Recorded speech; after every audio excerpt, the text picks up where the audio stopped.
கர்த்தர் இங்கே சொல்கிறாரு, விசுவாசித்தவளே பாக்கியவதி. பிரியமானவர்களே, கர்த்தரால் அவளுக்கு சொல்லப்பட்ட நேர்வு நாம் விசுவாசிக்க வேண்டும். கர்த்தர் நமக்கு நிறைய வாக்குத்தத்தங்கள்லாம் கொடுத்துருக்கிறார். எண்ணற்ற வாக்குத்தத்தங்கள் இருக்கிறது. அல்லேலூயா. அந்த வாக்குத்தத்தங்களாம் நம்ம சுதந்திரித்துக் கொள்ள வேண்டுமானால் நம்ம விசுவாசிக்கணும்.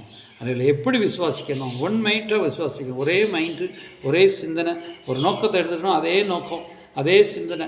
பாருங்கள், ஸ்தோத்திரம். ஆண்டவர் சொல்ல, உன் மகள் பிழைப்பாள் என்று சொல்கிறார். ஆனால் அந்த மகள் பிழைப்பதற்கு முன்பதாக ஒரு செய்தி வருகிறது.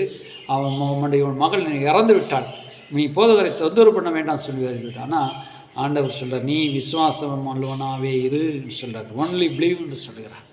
தொடர்ந்து நம்ம விசுவாசித்து கொண்டே இருக்கோம். கர்த்தர் செய்வாரா செய்ய மாட்டார் என்ற கேள்வி இல்லாமல் தொடர்ந்து விசுவாசித்துட்டே கொண்டிருந்தால் கர்த்தர் நிச்சயமாக உங்களுக்கு அற்புதம் செய்வார்.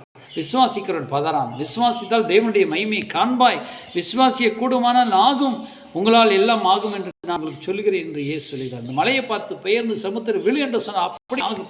பிரியமானவர், இன்றைக்கு உங்களுடைய வாழ்க்கையில் பிரச்சனைகள், கடன்கள், உங்கள் எல்லாம் மலையை போல அது பெயர்ந்து போவதாக, சமுத்திரத்தை விழுந்து போவதாக ஆண்டவர் சொன்ன வாக்குத்தத்தம் நிறைவேறும். ஆமென்.